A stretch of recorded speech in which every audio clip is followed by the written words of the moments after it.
Assalamualaikum warahmatullahi wabarakatuh. Perkenalkan, nama saya Leni Mailani dengan NIM 2001111110038.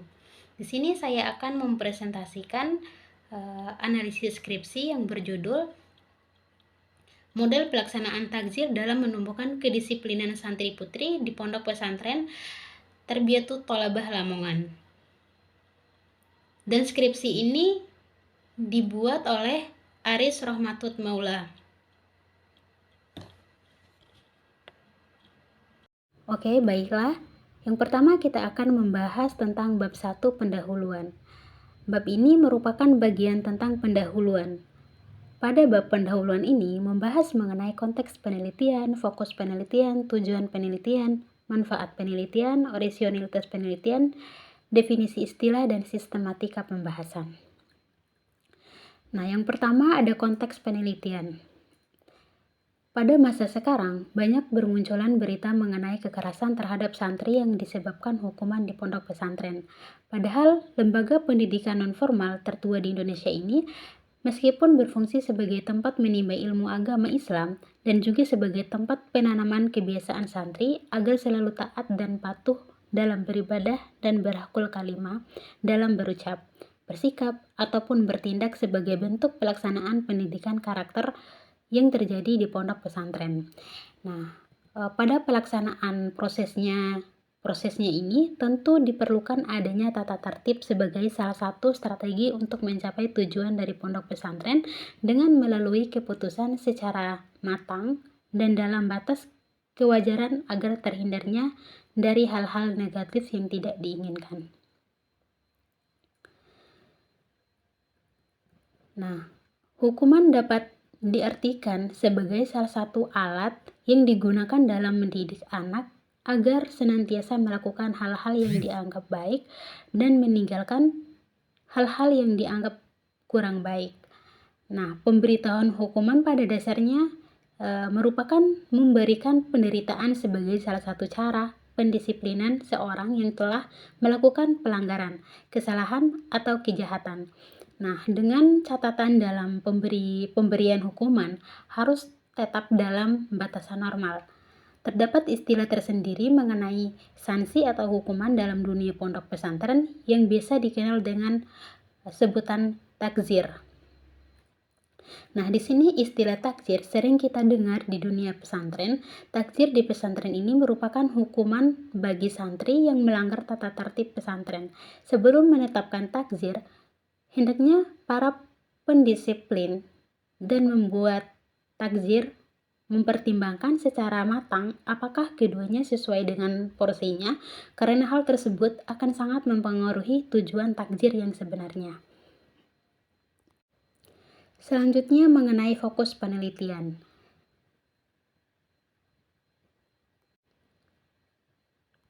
Dari penjelasan yang saya jelaskan, ada 3 fokus penelitian. Yang pertama, bagaimana model dan pelaksanaan takzir dalam menumbuhkan kedisiplinan santri putri di Pondok Pesantren Tarbiyatut Thalabah Lamongan.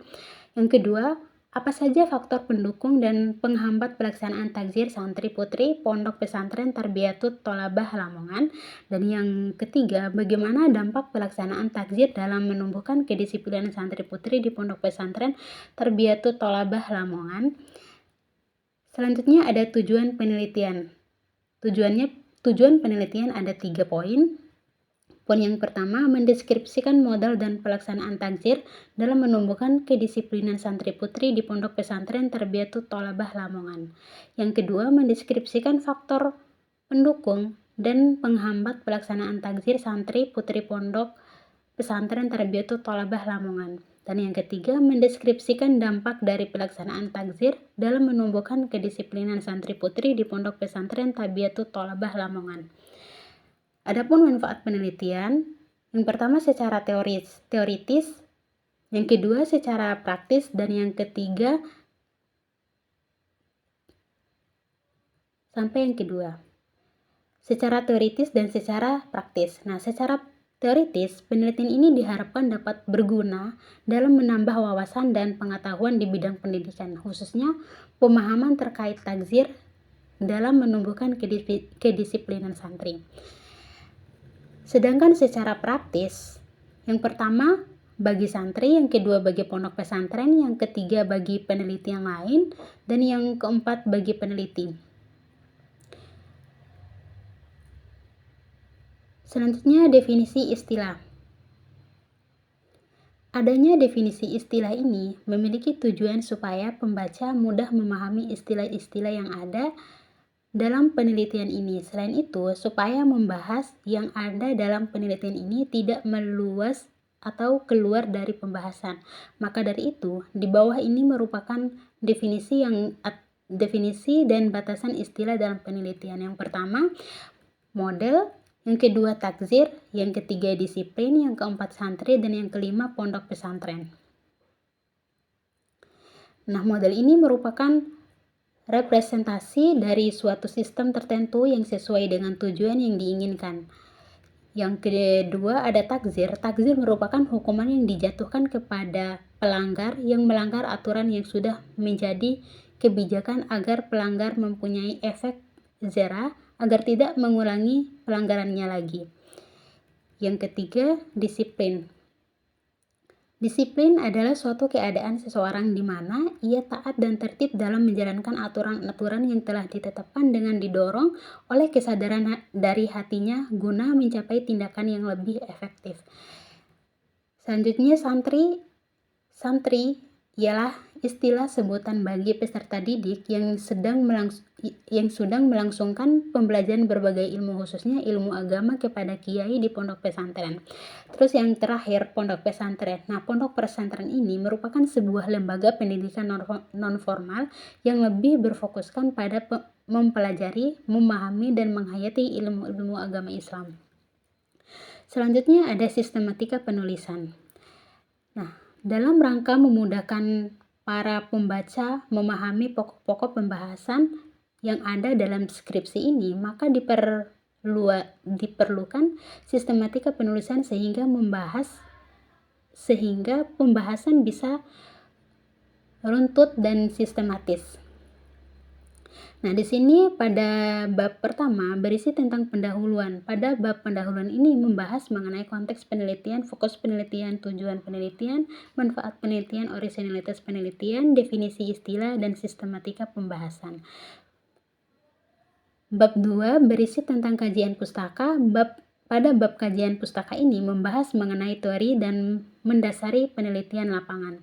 Yang ketiga, berisi tentang metode penelitian. Pada bab metode penelitian ini membahas mengenai pendekatan dan jenis penelitian, lokasi penelitian, kehadiran peneliti, subjek penelitian, data dan sumber data, instrumen penelitian, teknik pengumpulan data, analisis data, dan prosedur penelitian. Pada bab keempat berisi tentang paparan data dan hasil penelitian. Pada bab ini membahas mengenai gambaran umum pondok pesantren yang diteliti, deskripsi data penelitian, dan analisis data penelitian. Pada bab kelima berisi tentang pembahasan. Pada bab pembahasan ini membahas mengenai model dan pelaksanaan takzir, faktor pendukung dan penghambat santri putri terkena takzir, dan dampak pelaksanaan takzir dalam menumbuhkan kedisiplinan santri putri. Nah, sedangkan pada bab terakhir atau bab ke-6 berisi tentang penutup. Pada bab penutup ini disajikan simpulan dan saran dari hasil penelitian.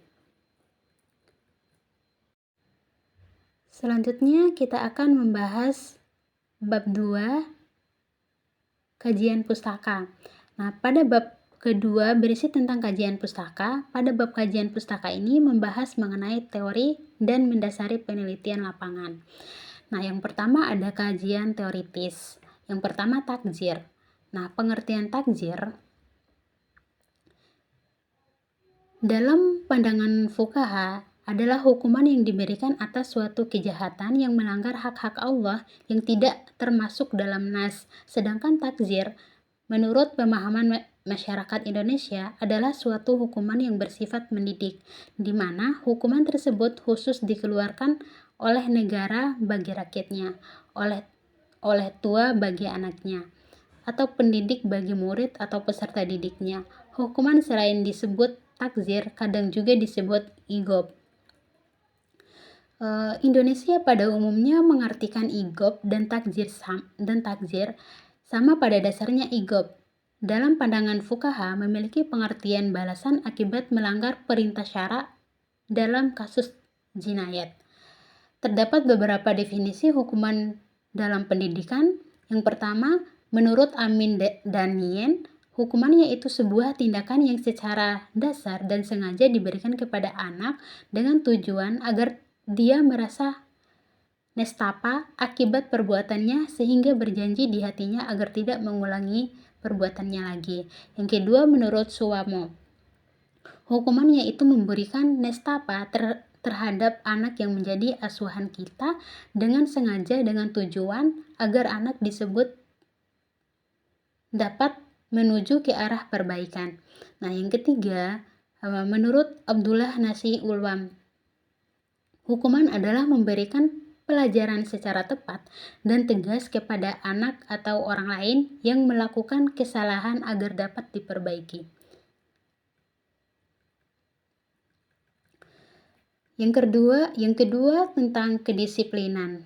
Yang pertama, pengertian kedisiplinan. Nah, kedisiplinan ini berasal dari kata dasar disiplin yang mendapatkan imbulan ke dan an.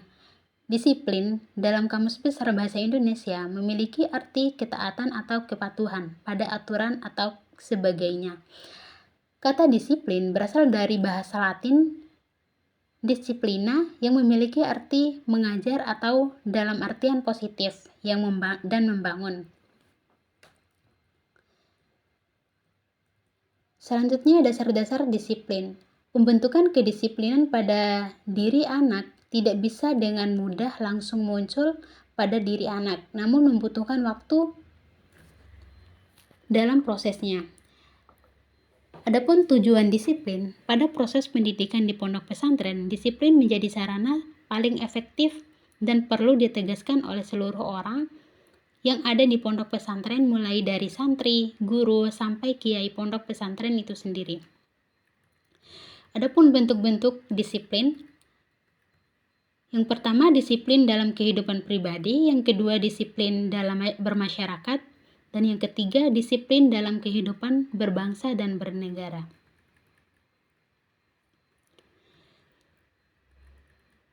Selanjutnya, hubungan hukuman dengan kedisiplinan.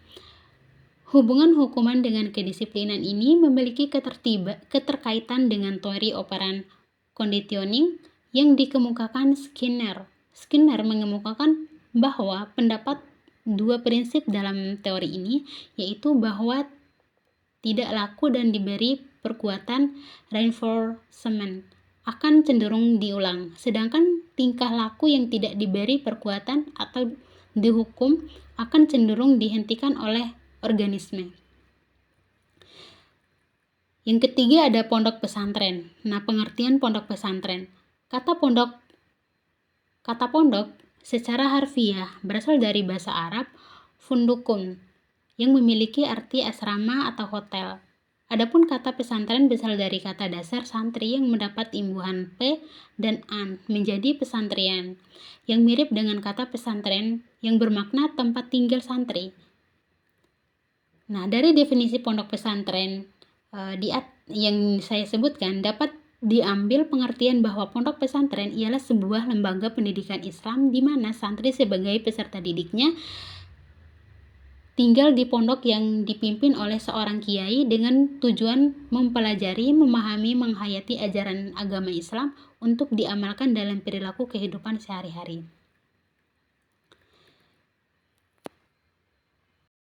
Selanjutnya bab 3 metode penelitian.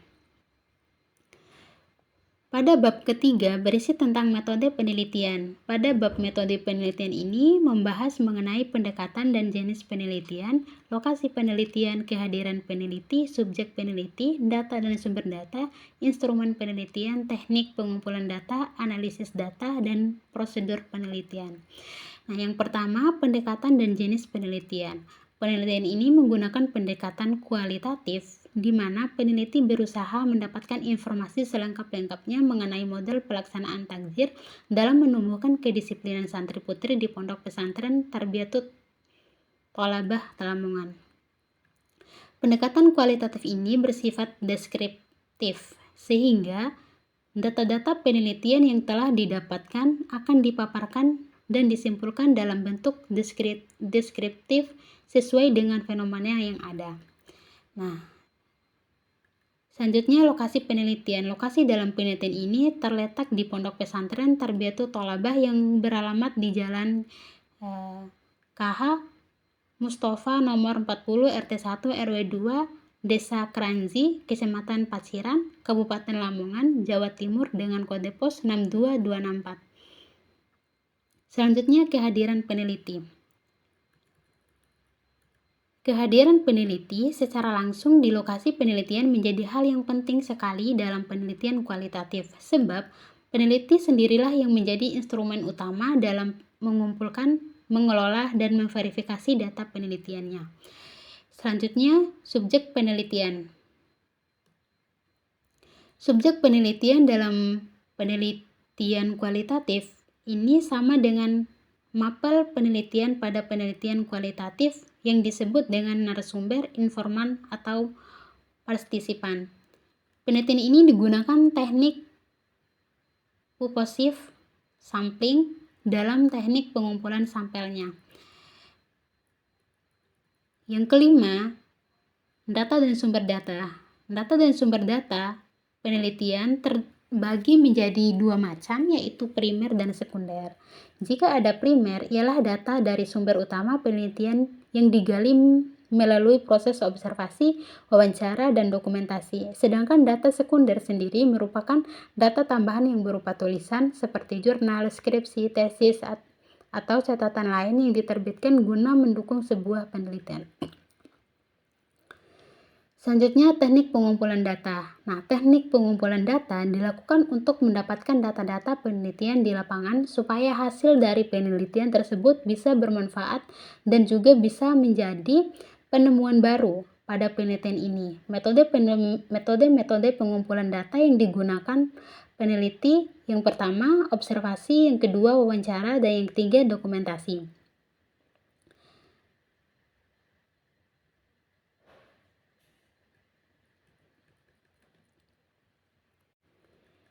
Selanjutnya, analisis data.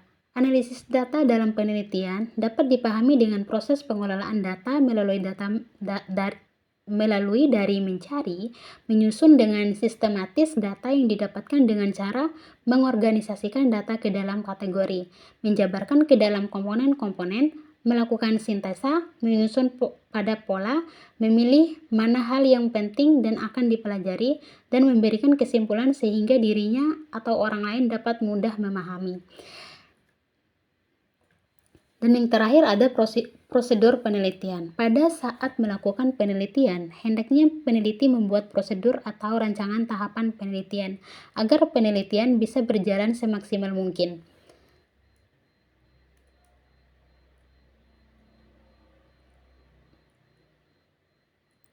Adapun tahapan-tahapan prosedur pada penelitian model pelaksanaan takzir dalam menumbuhkan kedisiplinan santri putri di Pondok Pesantren Tarbiyatul Thalabah di Kranji, Paciran, Lamongan ini sebagai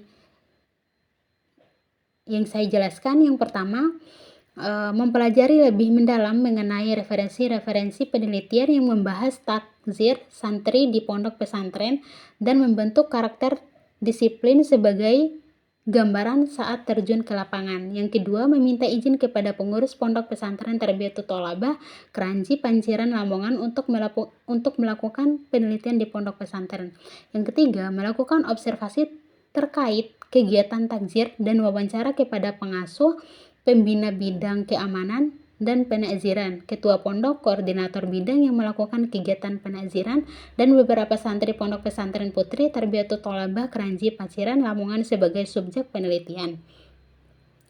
Yang selanjutnya mendokumentasikan kegiatan dan hal-hal lain yang berkaitan dengan penelitian ini. Dan yang terakhir, mengumpulkan semua data yang telah didapat yang kemudian dilakukannya analisis data penelitian. Selanjutnya bab 4, paparan data dan hasil penelitian. Nah, Pada bab keempat berisi tentang paparan data dan hasil penelitian. Pada bab ini membahas mengenai gambaran umum pondok pesantren yang diteliti, deskripsi data penelitian dan analisis data penelitian. Nah, paparan data yang pertama, sejarah berdirinya pondok pesantren Tarbiyatut Thalabah. Yang kedua, letak geografis pondok pesantren Tarbiyatut Thalabah. Yang ketiga, visi dan misi pondok pesantren Tarbiyatut Thalabah. Dan yang keempat, kegiatan yang wajib diikuti oleh santriwati pondok pesantren Tarbiyatut Thalabah. Seluruh santri putri pondok pesantren Tarbiyatut Thalabah memiliki berbagai kegiatan pondok yang wajib diikuti. Nah, dari sejarah berdirinya pondok pesantren Tarbiyatut Thalabah, pondok pesantren Tarbiyatut Thalabah merupakan pesantren yang didirikan oleh Kiai Haji Mustafa bin Abdul Karim pada tahun 1898 Masehi. Berdirinya pondok pesantren ini berawal dari krisis keagamaan masyarakat di wilayah Kranji dan sekitarnya selepas beberapa abad dari era Wali Songo. Yang kedua, letak geografis pondok pesantren Tarbiyatut Thalabah. Pondok pesantren Tarbiyatut Thalabah berada di Jalan Kiai Haji Mustafa, Desa Kranji, Kecamatan Paciran, Kabupaten Lamongan. Tepatnya terletak 200 meter dari sisi selatan Jalan Raya Pantura. Adapun batas-batas wilayah Desa Kranji yaitu sebelah utara berbatasan dengan Laut Jawa, sebelah timur berbatasan dengan Desa Banjaranyar, sebelah barat berbatasan dengan Desa Tunggul, dan yang terakhir sebelah selatan berbatasan dengan Dusun Payaman. Selanjutnya, visi dan misi pondok pesantren Tarbiyatut Thalabah. Pondok pesantren Tarbiyatut Thalabah mempunyai visi dan misi, yaitu terwujudnya pondok pesantren Tarbiyatut Thalabah sebagai lembaga pengembangan keilmuan Islam yang berkiprah di tingkat regional, dan misinya menjadi santri yang mempunyai kepedulian tinggi terhadap kualitas keagamaan masyarakat.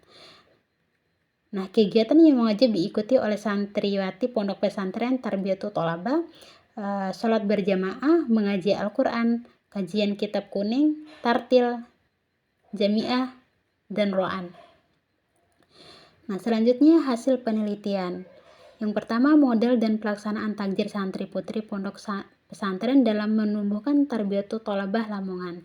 Yang kedua, faktor pendukung dan penghambat pelaksanaan takjir santri putri pondok pesantren Tarbiyatut Thalabah Lamongan. Yang ketiga, dampak dari pelaksanaan takjir dalam menumbuhkan kedisiplinan santri putri di pondok pesantren Tarbiyatut Thalabah Lamongan.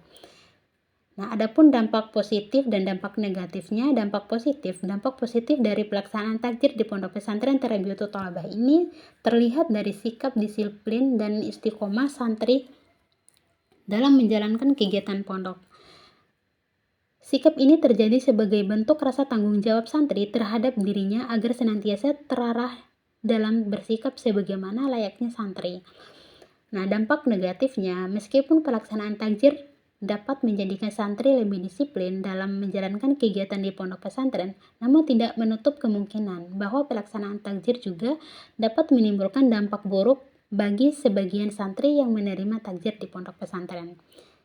Selanjutnya, bab 5 pembahasan. Nah, pada bab kelima berisi tentang pembahasan. Pada bab pembahasan ini membahas mengenai model dan pelaksanaan takjir, faktor pendukung dan penghambat santri putri terkena takjir, dan dampak pelaksanaan takjir dalam menumbuhkan kedisiplinan santri putri. Nah, yang pertama, model dan pelaksanaan takjir dalam menumbuhkan kedisiplinan santri putri pondok pesantren Tarbiyatut Thalabah. Takjir didirikan sebagai hukuman terhadap perbuatan seseorang yang bersifat mendidik dan tidak memberlakukan hukuman hudud, namun tetap dalam tingkatan yang sesuai dengan pelanggarannya. Tos Emil Durkheim dalam bukunya Moral Education juga menjelaskan bahwa hukuman adalah sebuah cara untuk mencegah terjadinya pelanggaran-pelanggaran terhadap peraturan. Yang kedua, ada faktor pendukung dan penghambat pelaksanaan takjir santri putri Pondok Pesantren Tarbiyatul Thalabah mendapatkan takjir. Yang pertama, faktor pendukung. Nah, faktor pendukung di sini yang pertama konsisten dan teraturnya tata tertib, yang kedua peran pengasuh dan pembangun, yang ketiga peran pengurus, yang keempat kesadaran diri santri, dan yang kelima kontribusi pihak madrasah.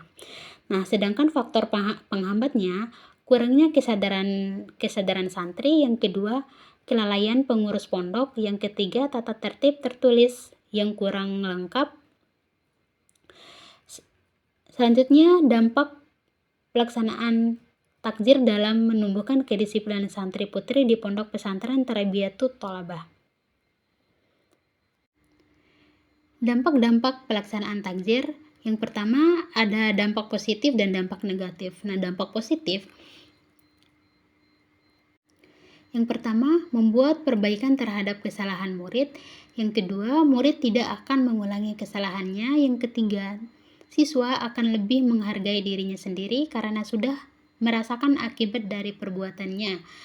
Nah, dari ketiga dampak tersebut juga berlaku pada kegiatan takjir, sehingga kegiatan takjir ini dapat menghasilkan siswa yang disiplin dalam berbagai aspek.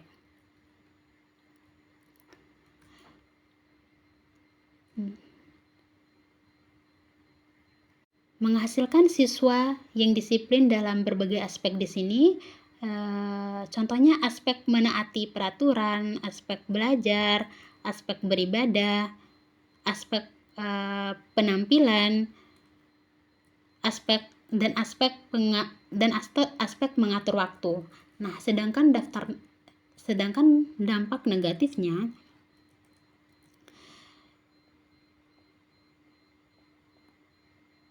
dampak negatif bisa saja muncul pada pelaksanaan hukuman terhadap peserta didik seperti yang telah dijelaskan oleh Ahmad Minan Juhri dalam bukunya Hukuman dalam Pendidikan. Jika terdapat hal yang mungkin timbul dan menjadi kelemahan dalam menerapkan kurikulum, hal ini dapat berupa membuat suasana menjadi rusuh, peserta didik menjadi takut dan kurang percaya diri, merasa sempit hati, menjadi pemalas, suka berbohong atau karena takut dihukum, serta mengurangi keberanian anak untuk bertindak. Nah, selanjutnya bab 6, penutupan. Pada bab ke-6 berisi tentang penutup. Pada bab penutup ini disajikan kesimpulan dan saran dan hasil penelitian. Nah, kesimpulannya, yang pertama, model-model takjir yang berlaku dalam meningkatkan kedisiplinan santri putri di Pondok Pesantren Tarbiyatul Thalabah ini sangat beragam sekali dan memiliki ciri khas tersendiri. Model takjir yang diterapkan ini bisa berupa takjir fisik yang berupa membersihkan lingkungan pondok, membersihkan tempat pusat selokan pondok putri, meminum air garam, berdiri di lapangan, memutari lapangan, siraman air, potongan rambut, atau memakai selayar.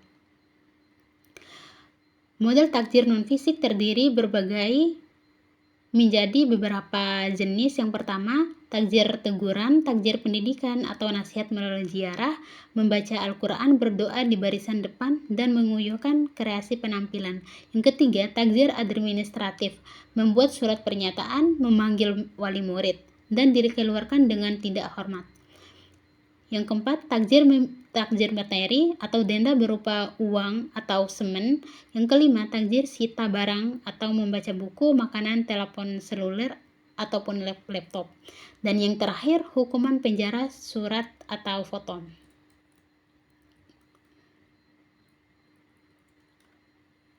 Selanjutnya saran, berdasarkan kesimpulan yang saya jelaskan, selanjutnya peneliti akan memaparkan beberapa saran. Yang pertama, hendaknya pihak pondok pesantren mengadakan papan tata tertib atau sejenisnya yang diletakkan di wilayah pondok, agar santri ataupun wali santri dapat lebih mengingat dan memperhatikan tata tertib di pondok sehingga mampu meminimalisir santri yang melanggar. Yang kedua, buku keluaran siswa hendaknya lebih dilengkapi dengan jenis-jenis pelanggaran dan model takjir yang sesuai dan terjadi agar tidak menjadi protes atau tawaran bentuk tajir dari santri. Hendaknya wali santri tidak lepas dalam memantau dan memperhatikan perkembangan putrinya di pondok pesantren. Oke, itu saja yang dapat saya sampaikan. Lebih dan kurangnya saya mohon maaf. Terima kasih. Wassalamualaikum warahmatullahi wabarakatuh.